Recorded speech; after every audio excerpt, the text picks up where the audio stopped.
slowly fading out.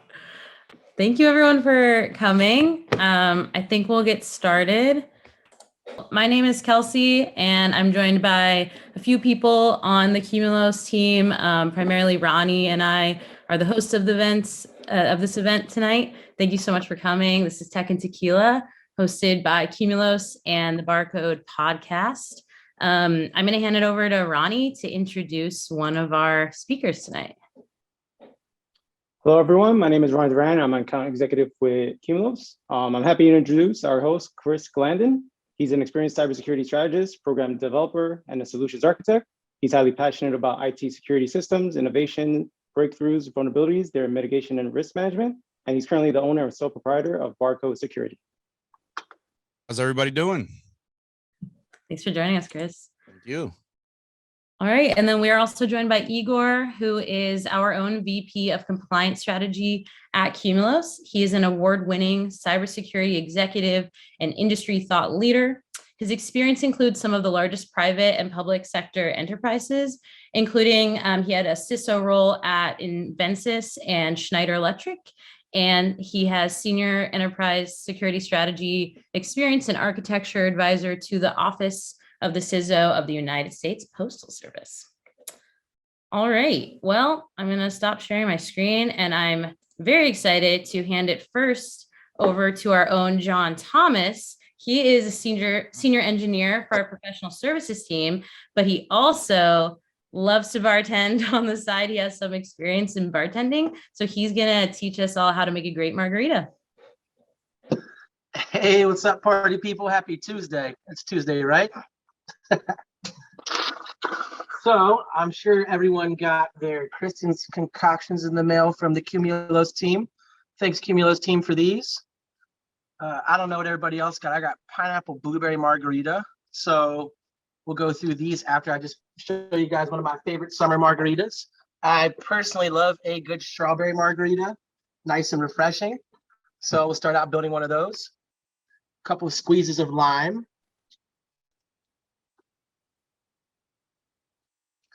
Some fresh strawberries. Give it a good muddle.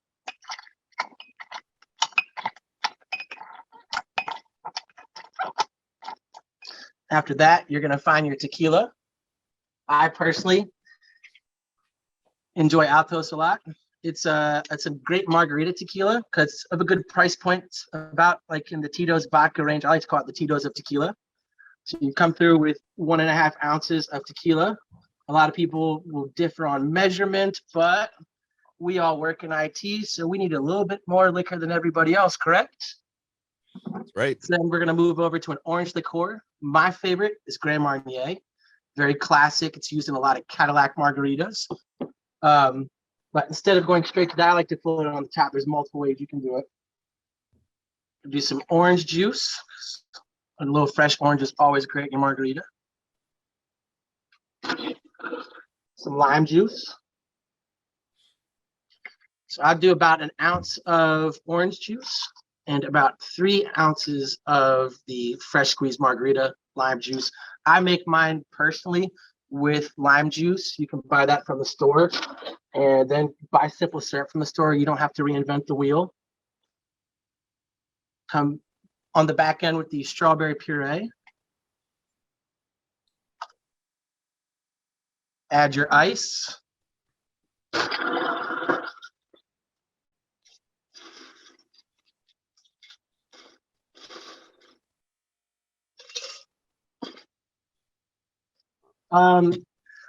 Some people like to stir their drinks with margaritas. I like them as cold as possible. So I like to shake them, but it's up to your preference. They say the reason to stir rather than shaking is to preserve the liquor, but in this, the focal point is just a great mixed drink. So I like my mixed drink cold, especially in the summertime.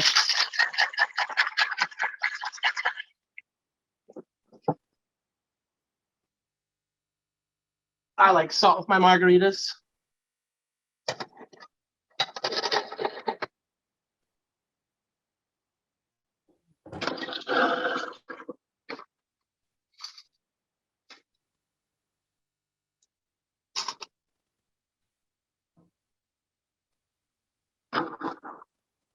Pour over ice, strange, now that it's nice and cold.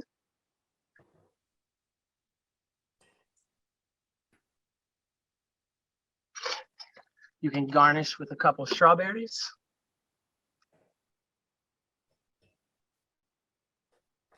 And a lime.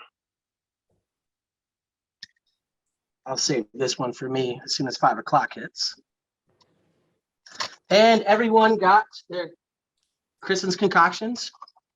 So if you read the instructions on the side, it said to give it 1 to 24 hours to steep and make all the flavors come to life. So again, salty glass.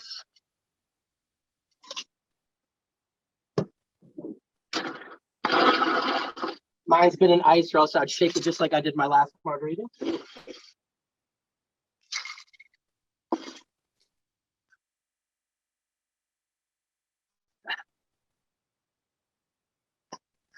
Just pour it in. I don't know about you guys, but I'm pretty excited for this special margarita here. Pineapple blueberry sounds great to me. Hope you all have a great meeting, and I'm going to kick it over to Igor and Chris now. Thank you very much. All right. Thank you, John. Everybody enjoy. Cheers. Glasses Cheers. up. Bottoms up. We need to work on Zoom getting that the pass drink button. So John can just bartend for everybody next time. That'd be pretty cool. If you guys could go on mute, that would be great. I'm getting some type of echo here. I don't know if everybody else is. I think we're good. Yep. All right, Igor, you want to kick it off? Absolutely. Well, thank you everybody for joining us on this wonderful Tuesday afternoon, Tuesday evening. Tech Tequila by Qmulos and BarCode Podcast. With us is Chris Glanden, of course, the one, the only, the man, the myth, the legend. He welcomed me to his 50th edition of the BarCode Podcast, and we are very happy to reciprocate and bring him on to our Tech Tequila inaugural event. So, Chris, welcome. Thank you for being here with us, and thank you to everybody for joining us. Yeah, thanks for everybody joining, and thanks to the Qmulos crew as well for inviting me to this awesome event. This is like my dream event. So as these keep going, you just, I'm gonna try to do my best here. So you'll invite me back. But no, it's great to be here. Thanks everyone for joining. Perfect. Well, let's talk about the topic of the day. So compliance, right? We're trying to make compliance fun. We're trying to make compliance exciting. If you haven't gotten that from the theme of the event, then, well, here's your clue. And compliance can be fun. And Chris and I wanted to talk about what that means and how Qmulos is rethinking compliance. So we've had compliance for a very long time. It's been around forever. I mean, look, some say since the days of Hammurabi, right? The first building code that was created back then, and it's been around ever since. So they were a little more drastic with their compliance enforcement back then, right? I think if you built a poor house, then somebody would actually crash it on top of you. So we don't do that anymore. Although I think our compliance numbers go drastically up if we did that, but we don't. So we have some other compliance ideas. So somewhere between the Code of Hammurabi and the present, compliance diverged with the practices of risk management, which is what it was ostensibly designed to do. And we'd like to ask the question, why? Because everybody says, compliance is not security. Well, why? Yeah. I think we want to talk about that. So let's kick it off with that. So Chris, what are your thoughts about that? Yeah, I mean, it's definitely a common phrase that you hear often, that compliance is not security. There's still a blurred line, not only in conversations, but in organizations as well. And it's the kind of thing that you think about now when someone talks about compliance. It's almost expected for that to come up in conversation. So I'm just curious, does everyone experience that? Does anyone understand why that is? Why compliance is not security? I'd like to dig into that a little bit and try to understand that and get your perspective. Yeah, and for our audience, if you want to go off mute and jump in, we'd love to hear your opinion. I mean, this is an open conversation. This isn't just me and Chris talking and our team. We really wanted to invite you guys over to hear your thoughts. So anybody want to sound off on this? How come compliance is not security, and why are we so comfortable saying it, but not so much comfortable jumping in and figuring out why that is?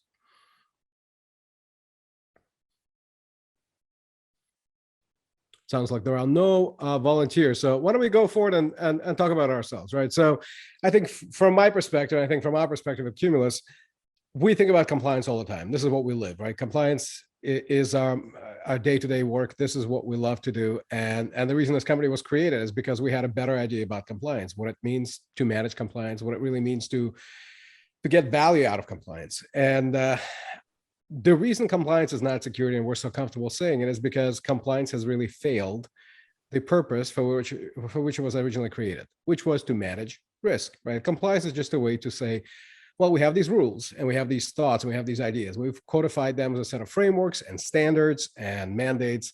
And we say, you should do these things and you will be safe. So goes the promise. The problem is somewhere between that and the actual implementation, the devil is in the details, and the devil played hard to get, right? So we wound up not being able to pin down the real value of compliance management because, well, things got too complex too quick. Before we knew it, we had too many frameworks, too many standards, too many mandates, too many things to do. And we lost kind of the sight of the forest for the trees, right? We didn't understand at some point, let's say a couple of decades ago, that as things were going to continue to get more complex, the function of compliance management was going to become its own thing, right? Its own domain, its own organization, its own department, right? And so now we have compliance management being done for compliance management's sake. The reason primarily why compliance is not able to deliver value as a security function is because there is this built-in compliance gap. We call that compliance lag. And what that means is because of the complexity and because of the manual nature of the processes that we use to manage compliance, a lot of the time, the best we can do, the best we can hope to do with compliance management is look backwards, maybe 3 months ago, sometimes 3 years ago. We've talked to a number of folks in recent years where their environment is so big and complex, they can't touch more than a third of their controls every year. That means if we're talking to them today, they're making decisions in some cases, in some parts of their environment, in some portion of their scope from 3-year-old data. And guess what? The bad guys are not operating on that scale, right? They're operating in the here and now scale. They know exactly how bad your environment is configured. They know exactly where the vulnerabilities and gaps are. So they're exploiting them right now as we speak, and we're operating with 3-year-old data. And there isn't really a way out of it because that's the way we've built our compliance and management practices, right? That's just the way it's become. So how do we get out of that? That's not a good question. And if our audience wants to participate, that'd be great. But I think what we've come to understand is because of this built-in retrospective nature of compliance management, we have to bridge that gap. We have to get out of this rear view mirror management of controls and vulnerabilities, and we have to get into real time now. How do we do that? Well, historically, that meant throwing a lot of people at the problem. So if you've been around this field for any period of time, you've probably met your fair share of what we call ISSOs, Information System Security Officers, analysts, basically sitting around and looking at portfolios of controls and systems and technologies and platforms, trying to make sense of them and interpret their state against control objectives. And that's hard to do. And also it requires a certain level of expertise. And typically those career tracks don't attract the kind of expertise that you really need to truly have a broader view of the entire risk management apparatus. And so you've got multiple aspects of this problem that are very difficult to solve. They're all interdependent, they're all interrelated, and there are these ongoing ways that we've just been doing things, right? We've just locked ourselves into this model and there hasn't really been a way out. So we tried to think about, how do we solve that? If we had every option in the world, how would we apply ourselves to fixing this problem? And so this is how we found ourselves 10 years later, Qmulos, still a startup, still very much a non-traditional company, still very much trying to make waves and be disruptive, and we are. But still 10 years down the line, we're still trying to get the industry to understand that compliance can be done in a better way. So what that means, we can talk about a little more, but I think you made a great point, Igor. I mean, I think it's a lot of it is just a legacy mindset, I think, on not, aligning compliance and security in the same sentence. Maybe it's just the way that everyone is used to and not really forward thinking in terms of how can we make compliance fun. Like you said, how can we make it fun? How can we put a spin on it where it's not just, check marks down, the clipboard. So as you kind of alluded to, it's the ever evolving compliance landscape, and it's just getting more complex day after day, and it's getting more complicated. And you have to really stay on top of it now. In terms of investments, do you think enterprises and organizations should dedicate more resources into managing their compliance? Well, that's been the traditional way, right? Because of the model that we've seen kind of develop around the industry, it's always been about just throwing more people at the problem, right? And it's not confined to compliance, but particularly it's endemic in the compliance space. What it means is the more controls we have to manage, the more frameworks we have to deal with, the more people we got to apply. And because the processes are built so manually, that's all there is. Now, there are some interesting incentives and people who are pretty invested into status quos, things like the defense industrial base, contracting organizations, right? Folks who are helping others achieve compliance. Some of this is butts and seats, right? That's the billable model. That's what works. We're not really measuring outcomes when it comes to compliance. The only thing we're really managing is have you or have you not reached compliance within this particular scope against a particular framework. And it sounds like it's very quantifiable, but unfortunately, we've also been able to carry a lot of this risk, right? The risk that we were supposed to surface and resolve through compliance management means. We're allowed to carry a lot of that risk year over year. It's these things called POAMs, right? They're plans of action and milestones, right? What that means is we identified a gap. We got to fix it. We promised to fix it. It's kind of like a risk IOU, if you will, right? And you write that IOU, and you can write a lot of them, and you can stack them up and basically carry them for a while. Now, a lot of this is changing, especially around the defense industrial base. Things like CMMC 2.0 is coming out, where POAMs are basically deprecated. You can't necessarily carry that risk forward. And the regulatory bodies and the US government is recognizing that that's been kind of this endemic problem. If you're allowed to carry these things either on your risk register or as kind of these stacks of POAMs, you're not really solving the problem. The problem, you're servicing the problem, but you're not solving it. And in the end, hackers don't care about checkboxes. And Chris, you mentioned, checklists and checkboxes and clipboards.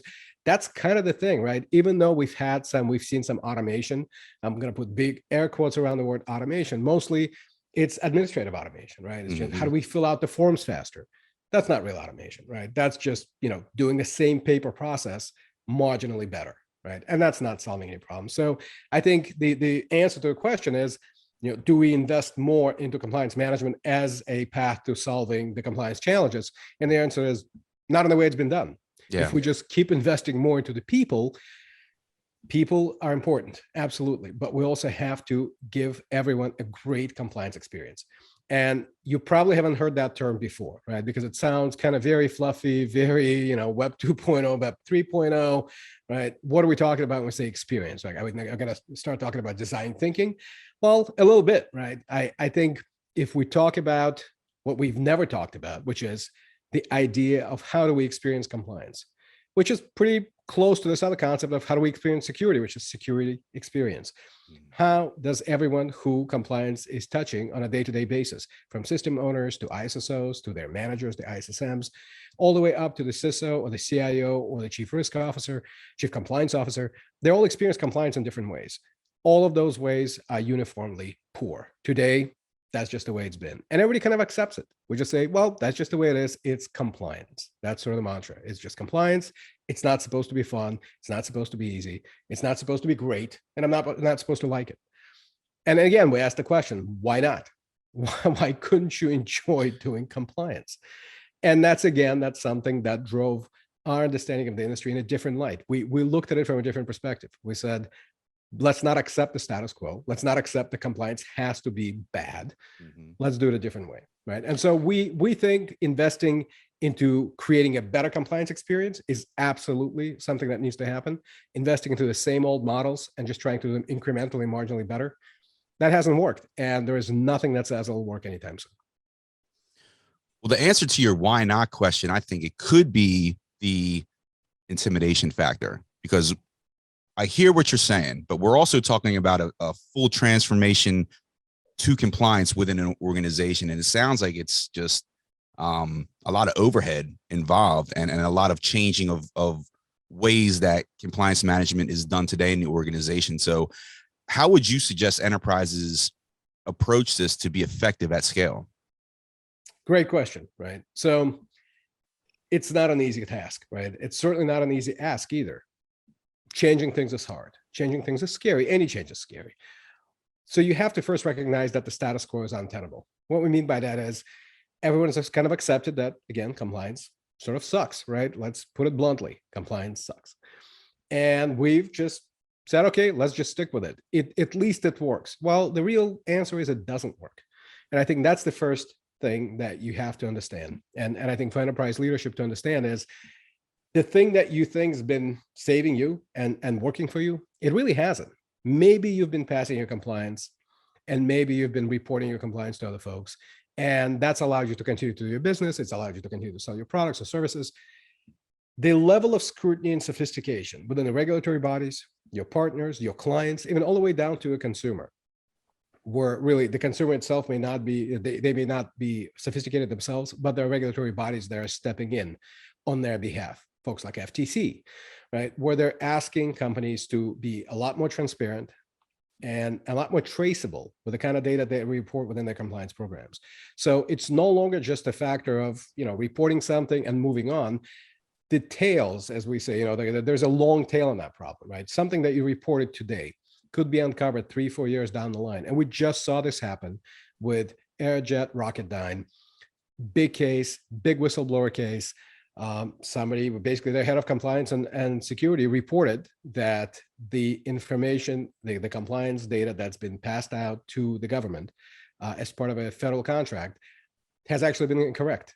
And he was sounding the alarm the entire time, but the company just kept reporting it. And in the end, now we're looking at potentially a clawback of those federal funds that were expended, even though the services were delivered, the rockets flew, the services were consumed by the government, but because they were consumed under basically false claims, now we're looking at a False Claims Act action, where some folks might become criminally liable. We don't know, right? But it's bad so far. It's huge reputational risk, and now we're looking at potentially a loss of billions of dollars in business, not just future business that's already been delivered. So that's the concern when you just kind of check a bunch of boxes, print that compliance report, and send that out into the world. That's not where it ends. These things have a future and they have a past and they have very long tails. So I think from a perspective of anyone who is now required or in the future will be required to sign off on these controls, you have to think beyond just passing that compliance mandate. You have to think about, can you answer for these controls? Do you really know what's going on there?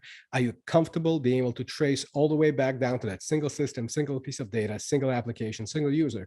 Can you answer for that control from that perspective? And also from the perspective of your entire organization, how much of that data do you have confidence in? And here's another concept that I'd like to sound out, and that's compliance confidence. So not only do we want to have a great compliance experience, which means everyone who takes and touches compliance and deals with compliance has a great experience, but also how much compliance confidence do you have? Meaning, are you confident in your program? Are you confident in the kind of data that you're reporting? Because now, again, that scrutiny is getting a lot higher. So it's hard.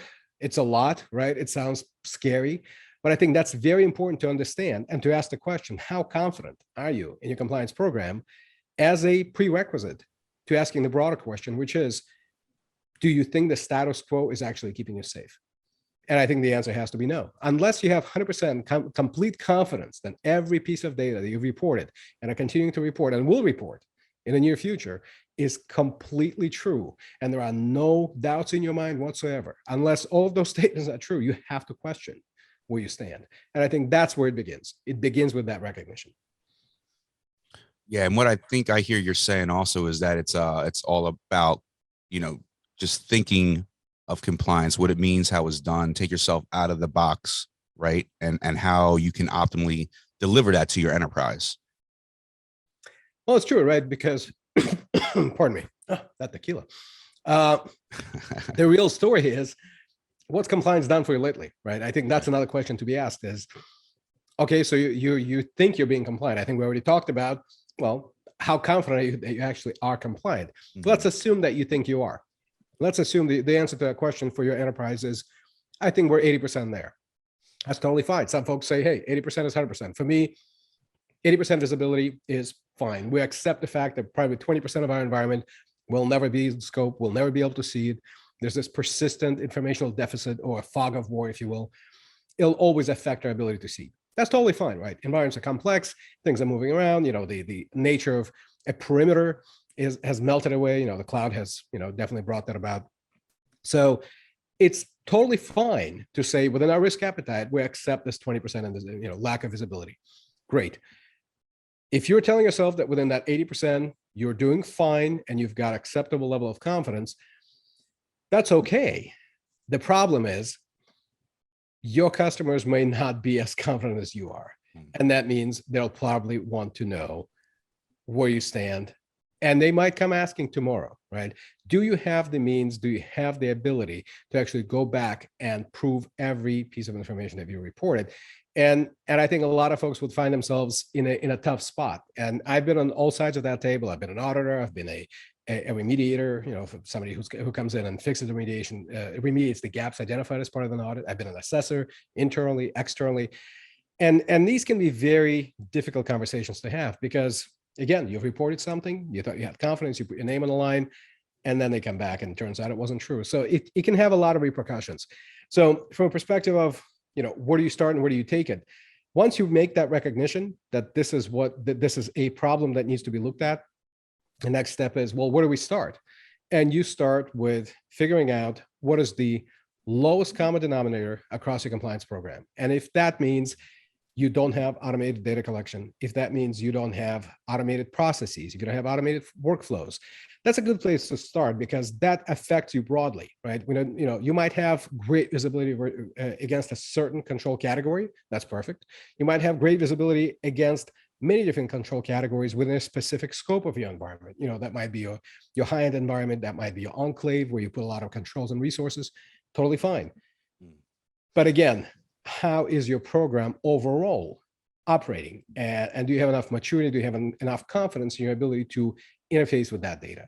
So data automation, evidence collection, workflow automation, all of these things are very important. And when you start looking at your compliance program, not just from a perspective of controls maturity, but actual program maturity, it broadens your horizon, broadens your understanding of where you stand. And so, Chris, you mentioned value, right? Yeah. We haven't delivered a lot of value to the enterprise through compliance programs historically. And when I say we, I mean the global industry writ large, right? So the idea of actually delivering real security and risk value through compliance, it's a little novel. And I think a lot of folks would probably challenge us on that. And they have, and they do. And we're very happy when that happens because we get to have this kind of a conversation, right? We get to talk about why their compliance program has not delivered. We can tell them exactly how it can deliver. It basically means you get to bring compliance, risk, and security together under the same umbrella. And the real magic word there is data, because in the end, it's all data. There is no security data. There is no compliance data. There is no risk data. There is no forensic data. It's all data, right? And so when you look at that, at the problem from kind of a big data analytics approach, when you use a powerful platform like Splunk, which is what we use as our big partner, and of course, as our data layer, many things become possible. Analytics become possible. Seeing statistical data across a wide range of different use cases becomes possible. And also interpreting data from a wide variety of compliance objectives, it becomes very easy, at least for us, right? And so when folks get scared by this, when they get intimidated by the complexity of it all we say is step back a minute, look at it from a 30,000-foot view. In the end, it's about the data. If you can access the data, if you can collect the data, then we can make sense of it for you. So it starts there, right? Mm-hmm. Don't accept the status quo. Think about what's possible. And think about the fact that, ask yourself the question, what was the last time? When was the last time I delivered value to my compliance program beyond just getting that checklist to someone at the end of the day, at the end of the month, at the end of the year?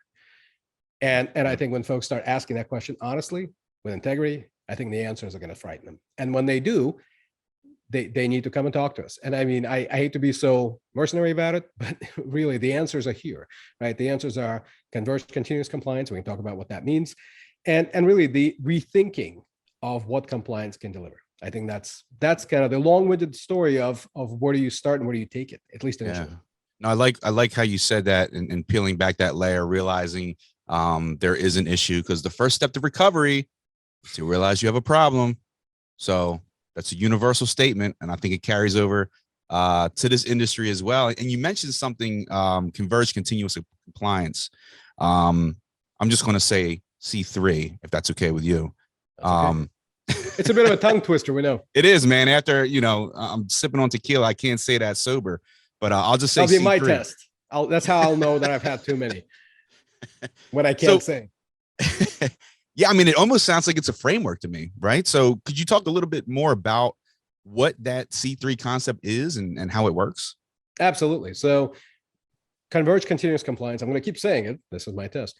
So Converged Continuous Compliance, it is an idea that we came up with. It's a concept that we've been working on for a while. And really our products and our services and the way we've looked at the industry has always been captured against these sort of objectives, right? Being able to deliver value, understanding things from a compliance experience perspective, delivering real compliance confidence, and ensuring that the cycles that are available within a compliance program, within the risk and security program, really, that are not so uniquely siloed and the functions are not so uniquely isolated from other functions, where you can really create a lot of value that cross-pollinates and crosses over those boundaries. And there's a great quote from CISA, the Cybersecurity Infrastructure and Security Agency, right? We should not be constrained by organizational boundaries because our attackers aren't. And I'm paraphrasing here, right? But I think that's a great realization again, right? The bad guys are not worrying about which department something sits in. They're not worried about, well, this is in compliance space, I'm not going to attack, right? Or, hey, look at that great compliance report they got 3 months ago. I bet you they're looking at that and saying, that's a great place to go hit, because they think everything's honky-dory. So they're going to sit back, chew their bubble gum and think everything's happy, right? Let's go hit them now, right? They had this great compliance report published. So the idea of converged continuous compliance is, again, we can break that down. So convergence, right? Again, converging the functions of security, risk, and compliance, meaning we get to benefit, we get to cross-pollinate this data, we get to actually use some of the same skill sets and capabilities that we find in different pockets of our environment, of our enterprise, which historically are kind of confined to their own function. Forensic folks, incident response folks, they kind of sit alone, right? Pen testers, they sit alone. You got vulnerability managers. They kind of go off on their own side. They straddle the fence between IT and security sometimes. Asset management, stuff like that. That's kind of a typical IT function, although very foundational when it comes to security. And then you've got compliance folks, and a lot of paper, a lot of checkboxes, a lot of clipboards, pulling, data calls, as we call them, literally getting on the phone with people and begging system owners for data, and upsetting everybody in the bunch, because guess what? They keep coming out every quarter or every year asking the same information. And by the way, a lot of folks report they have that same experience where they get a call from a compliance person, then they get a call from a security person, then they get a call from somebody in governance, and they're all asking for the same info. And that same info is right there. It's sitting on those systems. It's sitting in those applications. Why are we asking people? Why are we making it harder for ourselves? And so convergence is this foundational component of this idea where we just bring everyone together, stop siloing. And in fact, there's great research and data out there that talks about the importance of convergence. The Navy, the US Navy actually did a great project around the littoral combat ship, LCS, where they actually cross-trained folks into 5 different jobs on the same ship, and they reduced their crew complement by, I think, a factor of 3 or 4. And so they wind up with a skeleton crew, everything's automated, and the ship kind of runs itself. It's a smart ship. That's what we're trying to get to. We're trying to get to smart compliance, smart enterprise risk management, where whatever can be automated is automated. Let the computers do what the computers are great at. Not my quote, but we're borrowing it liberally here. Focus on what the humans actually need to apply their cycles to, which is decisions. So that's the power of convergence. And of course, the continuous thing, right? It's an ongoing thing, right? We can be operating in rear view mirror mode. We can be looking over our shoulder, thinking about what happened 3 months ago. The bad guys aren't. So why are we? So we've kind of constrained ourselves artificially to this rear view mirror security model. And we said, that's okay. We just accepted it. And we were the only ones who did. The enterprise today is operating on this model, and we don't know why. We don't know why we accepted that that's normal, right? And it's not, right? So continuous, again, setting that goal, saying that we will be operating on a real-time or as real-time basis as we can, as the data will allow us to be, right? Mm-hmm. No constraints, no lags, no slowdowns, no friction. We're trying to take the friction out of the compliance lifecycle. And that's the objective. So compliance that runs as a converged continuous compliance model, it's a different mindset, it's a different philosophy, it's a different approach. Yeah. And when you start there and you work backwards to create great products, great platforms, and great ideas, this is what you wind up with, right? When you go bottom up and you try to create a technology and then push it into the marketplace and say, hey, here's a great tech, it helps you with compliance. That's not the way we're thinking. That's not the way we got here. We worked backwards. We have piles of compliance experience. A lot of folks have been in the compliance game for a couple of decades apiece. Our founder and senior executive, chief executive officer, CEO, Matt Coos, he was a federal executive, worked in compliance, helped create the CDM program, right? So we've lived this firsthand. This isn't, something we happened upon, because compliance is popular. We've been at it for over a decade. So that's how you get this concept. So yes, to your question, is it a framework? It is. It's a strategy. It's a philosophy. It's a roadmap. It's many things. It has many facets, but ultimately, at its core, it's an idea. It's a philosophy. It's a rethinking of what compliance could be. Love it. I'm going to take a sip of this awesome tequila while I processed that information, and I have another follow-up question for you. Let's all take another sip. Cheers. Yes. It's getting pretty thick with the content, so yeah, I think we all need. Yeah, I think it's sip time. So yeah, I mean, it does sound like a refreshingly novel approach to compliance, security, risk management.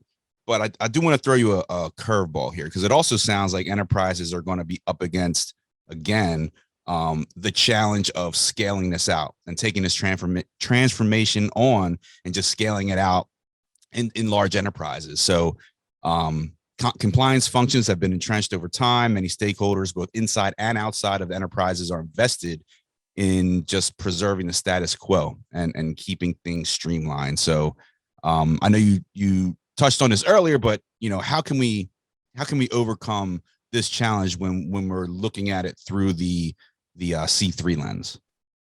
Yeah, I think that's a perfect question, right? So not only do we say, look, here's how things could be. It could be better, right? Life could be better. Compliance could be easier. It could be a better experience for all. I mean, some of these things sound pretty fluffy, right? But, we have tools for that. There's net promoter scores that, mature organizations actually use within the IT and security departments to figure out how security is being perceived. Rarely do we use that in the compliance space, because we know what those NPT scores would look like. They would look pretty poorly, right? Mm-hmm. So what we're trying to talk about here is, we can take small bites out of this elephant, right? We don't have to talk about transformation writ large. We don't have to talk about wholesale evolution or revolution. We don't have to talk about a general upheaval. A lot of this stuff is complex, and change in large and complex organizations is even more complex. I mean, there's entire books being written on this. John Kotter is a great example of it. Change leadership. There's probably 14, 15 books that he's published alone, right? And he's kind of one of the authorities on change leadership. We're inspired by a lot of his work because, well, we've been through a lot of big transformations. We've come from a lot of large enterprises. Me personally, I've been through mergers, in the order of billions. And so I'm familiar, I'm not unsympathetic to the adherence to the status quo. Folks get wrapped around this one particular model. It works for them, or they think it works for them, right? So I think going back again, the idea of that, it just works. Compliance doesn't just work, right? It has to be held to a standard that's not just that compliance standard, right? You have to ask the big question, how much actual risk management are you doing through a compliance program? I think that's a great question to ask. Most folks don't know how to not only answer it, they don't know how to approach answering it, right? What are the metrics for that? How do you measure that? Right. And I think the answer is, well, it can be as easy as asking your ISSOs to show you how many meetings they go to and how much of the data that they collect actually comes from just picking up the phone and asking somebody versus actual data you can trust.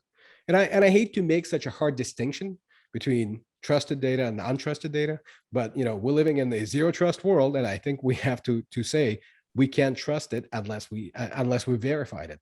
Mm-hmm. And there's not enough validation, right? Somebody picks up the phone, trusts somebody else on the other line just because they happen to have the same domain name in their email address, and you move on. And so what you wind up, and also let's overlay that with the fact that a lot of the ISSOs for them, it might be the first job in security or an adjacent field, right? They come through a master's program in cybersecurity, and then they wind up in their first gig trying to kind of figure it out as they go along. And I've talked to heads of risk in large environments, right, where we stand and ask them, how do you manage risk today? And they walk out of their door, they point at their entire ISSO pool. They've got 150 ISSOs sitting there shuffling paper, and they go, you're looking at it.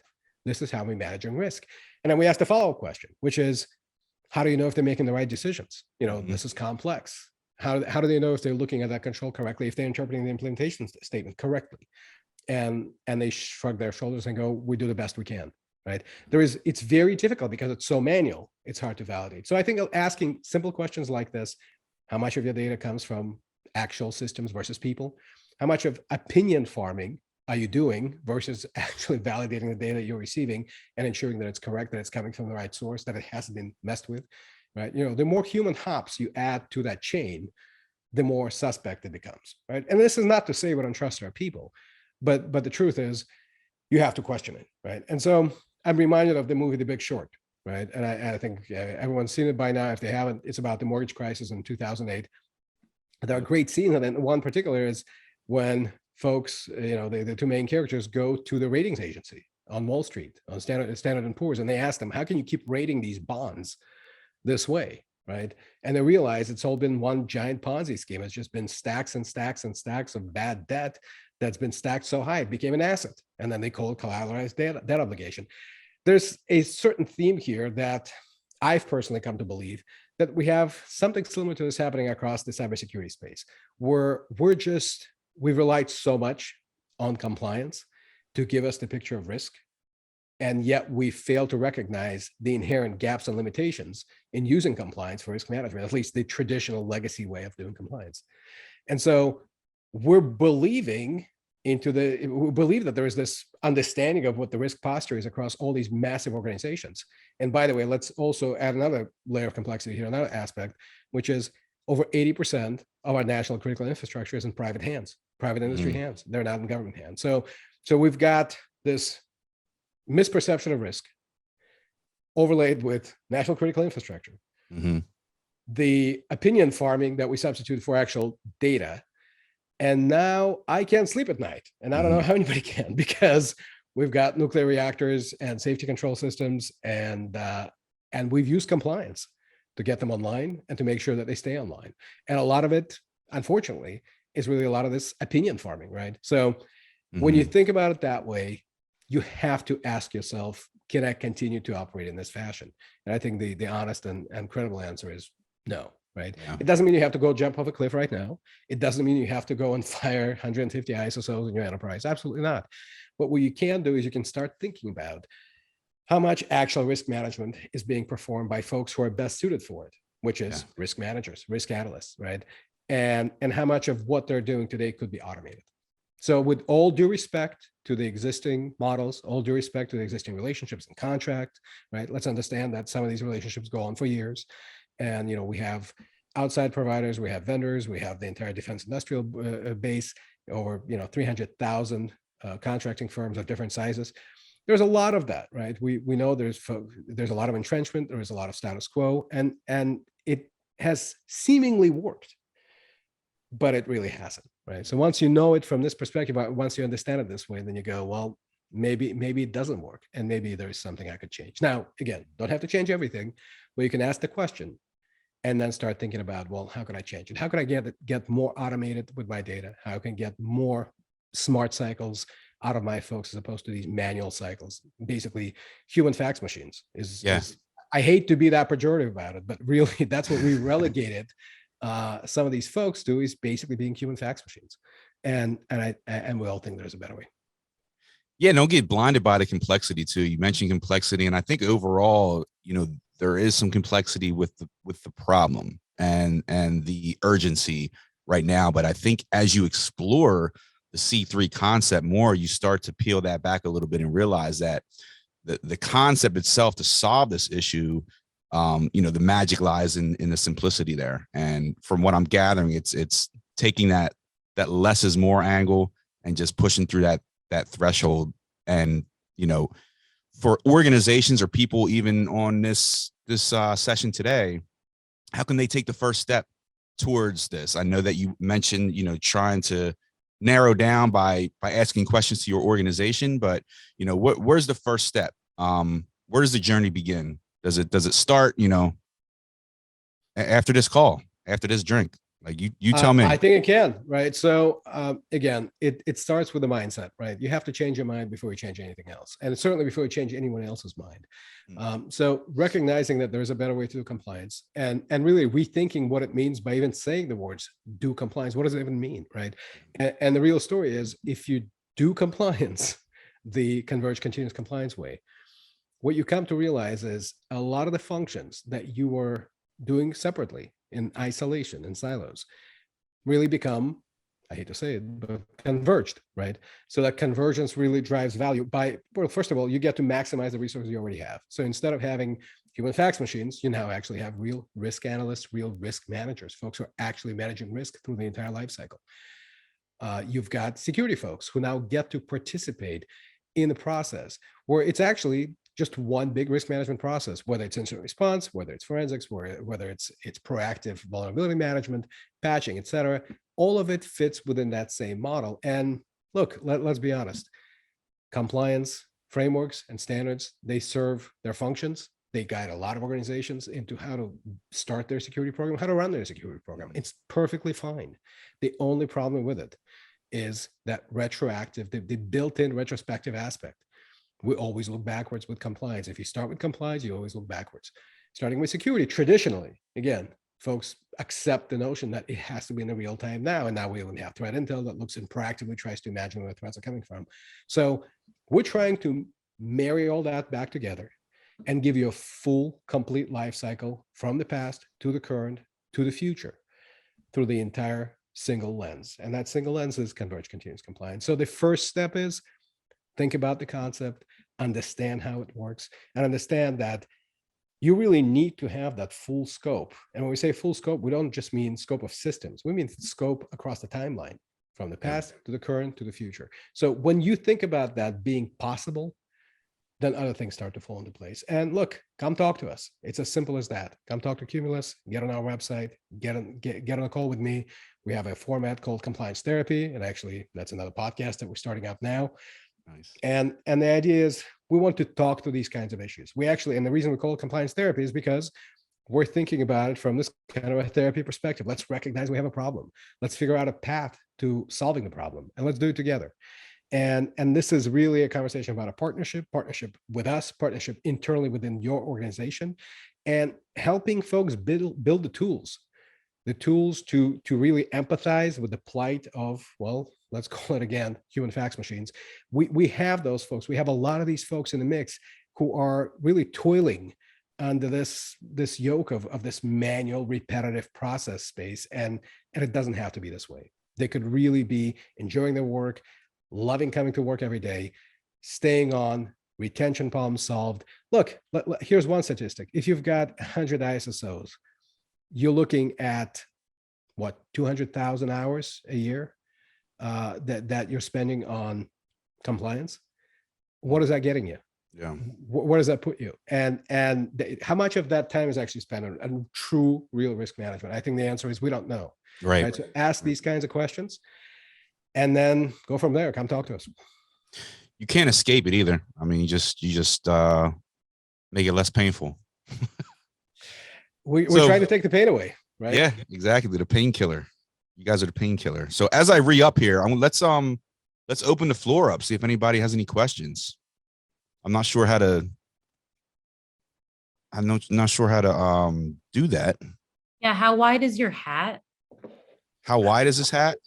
Wide enough where I had to flip on the widescreen mode on my camera to get it in. I don't know, but it's wide and it's heavy. All right. Neck massages on Qmulos. That's the next event. That's the next one. So any other folks on the line, please feel free to engage, go off mute, or punch up your question in the chat. We'd be happy to talk to you about it. Hey, this is Clifton. Can you hear me okay? Absolutely. Yes. Yeah, I had to go into like a little closet so my voice could be heard without competing with other folks. So thank you for your thought leadership. I appreciate that. What I find interesting about the conversation around compliance is that notion that if I just did these things and check these boxes and turn blue to blue and yellow to yellow when it's required, then I'm safe. So we've kind of coined a phrase like you have. We use compliance as a way to configure systems to manage risk. But in that configuration, I can take blue and turn it to light blue, and that's still okay for us. Where you may need navy blue, and that's still okay for you. But that continuum allows us to take the guidance give us in these compliance checklists and turn it into an operational setting or a process change or a management idea that doesn't give us a check mark, but gives us a standard of risk management. The problem with that takes a lot of work. So the appreciation I have for what you're trying to do is when you're trying to bring people around to this new way of thinking, it just requires a lot of expertise that is not natural, right? You won't find it. You won't find a lot of thought leaders because it is, as you said, kind of in the defense industrial complex. It is easy to kind of put a bunch of people in compliance jobs and have them check it. It's really easy, right? And it's a moneymaker. But that doesn't help the environment that we live in and work in to be safe amongst a bunch of bad guys who don't have any of these restrictions that we have, right? I've lived a life when there was a company name above a set of people and their job was only to attack me. And when you see that, you realize compliance won't get you there. So I appreciate the hard work you're doing and I appreciate the conversation today. Thank you very much. Thank you, Cliff. I appreciate the comments. I mean, look, the idea of compliance and risk appetite, absolutely, totally fine, right? Historically, when I talked about compliance before I joined Qmulos, it was always with this kind of grain of salt, right? Yeah, you're doing compliance, great, but do you really know what's going on, right? I think one of the first things, a lot of the executives that certainly, that didn't necessarily come up through the ranks, or they have come up through the ranks on the IT side, but really haven't spent the time in the audit chair, or they haven't been on the assessment side. They tend to not know what goes on the first page or the first chapter of any compliance report, and that's the scoping statement, right? Yeah, we're ISO 27001 compliant, but only within these specific set of systems, right? What about the rest of the environment, right? And the answer is, well, we don't know, and we kind of don't have to. Well, yeah, the bad guys don't think that way, right? So again, back to that not being constrained by the organizational, administrative boundaries, totally true, right? So I think it's about scope, but I think also, when you ask folks what their risk appetite is, you get a lot of blank stares. It's like one of these really, really bad questions to ask because folks get like they feel like you're putting them on the spot, right? Because we haven't necessarily taught folks how to answer that question, how to even get to that question, right? To asking it, let alone answering it. So yeah, that's a common feedback. But no, I really appreciate what you said. It's definitely something that we hear a lot. Being able to understand compliance from a set of objectives that are not uniform or passed down from somebody else. The truth is, we do mostly find ourselves subject to other people's wishes in that regard, right? Our customers or regulators or somebody's asking us to comply at that particular level, and then we kind of have to. And then it becomes now that we've got all these different compliance frameworks, now it's an exercise of how quickly can you answer all these questions that are flying at you, and different mandates have different needs. And in the end, it's the same control, right? It's the same system. It's the same piece of data that you're trying to collect. But because everything is done through this lens of that one single compliance framework, it's hard to do, right? And so folks turn to like the GRC systems, which are basically fancy spreadsheets, right? And so they're not a lot of value. We try to improve things, but we've done so far, the industry has up until this point, my certain feeling is, look, Gartner doesn't believe GRC is a thing anymore, right? It's now IRM or ITRM or something like that. They keep switching categories every couple of years. And what they're really masking is GRC hasn't delivered. It's too complex. It's hard to implement. It still relied on basically supporting the same manual processes. It didn't revolutionize anything. And I think the disruptive nature of Converged Continuous Compliance, at least our philosophy on this, is it has to be disrupted. Compliance has to be disrupted because it's so badly done today. So that's my response on that. But again, thanks for being here. Thanks for participating. Anybody else? Last parting thoughts before everybody falls over from their tequila. Well, I just want to No say takers. thanks. Yeah, no takers. I do want to say thank you though, Igor, for inviting me. Thanks for everyone for joining. I'm sure we'll have a link to this up with some contact information to reach out to myself, Igor, Qmulos, and hopefully we'll keep the conversation going. And yeah, everybody drive safe, walk safe. Or just don't drive at all. Don't drive at all. Log off. Remember to hydrate, and hopefully we'll see you for the next Tech and Tequila event coming up soon. Yeah. And yeah, again, thanks Qmulos for having me. Thanks, Yeah, Chris, for being here. Thank you, everyone, for joining. Really appreciate it. And I just dropped a link in the chat. If you are interested in a demo, you can follow that link there. But yeah, we'll post this recording later. And just thank you again to Chris and the BarCode Podcast. And thank you everyone for attending. Have a great evening. Thank you, folks. Bye-bye. Thank you.